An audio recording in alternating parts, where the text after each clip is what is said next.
ગિયરમાંથી બહાર નીકળ્યા. જસ્ટ હજી હું પહેલા ને બીજા ગિયરમાંથી ગાડી નાખી રહ્યો છું ત્યાં તો પાછળથી 3 સવારી લોકો આવે છે અને ફટકીને અંદર ઘૂસી ગયો. 3 કોઈએ હેલ્મેટ કશું પહેર્યું નથી અને મસ્તી કરતાં ફૂલ ઓન સ્પીડમાં આવીને મારી પાછળ એ લોકોએ ઠોકી દીધી તરત જ. એટલે મેં બહાર ઉતરીને જોયું તો એમને વાગ્યું તો મેં તરત 108માં ફોન કર્યો. મેં 100 નંબર પર ડાયલ કરીને મેં પોલીસને જણાવ્યું કે આવું થયું છે અને જેમને વાગ્યું છે એમને 108 લઈ ગઈ છે અને 2 લોકોને સામે એડમિટ કર્યા છે.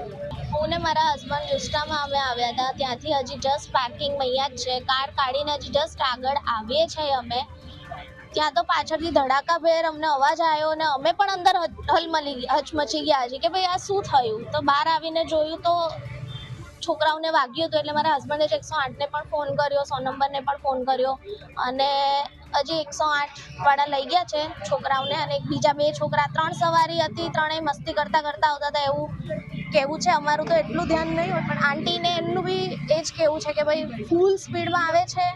આ લોકો યુસ્ટામાંથી શોપિંગ કરીને હજી અહીં આવ્યા અને હજી વિચારતા હતા કે કઈ બાજુ જવું અને એ છોકરા એટલા સ્પીડમાં 3 જણા હતા કે સીધા આ ગાડીમાં ઘૂસી જ ગયા અને એટલો ભયંકર એક્સિડન્ટ થયો કે આગળ જે ચલાવતો હતો એનો ગળામાં જ બહુ જ વાગ્યું છે અને પાછળ જે 2 છે એ ઇન્જર્ડ છે. 3 સવારીમાં હતા એટલે કાયદો બી ભંગ કર્યો છે, નથી હેલ્મેટ પહેરી એ લોકોએ અને 3 સવારીમાં હતા એટલે વાંક એ લોકોનો હતો, એ બહુ જ સ્પીડમાં હતા અને આ લોકોની એને કાર જોઈને કે અહીંયા ઊભા રહ્યા છે અને ઘૂસી ગયા અંદર અને ટ્રિપલ એક્સિડન્ટ થયો છે.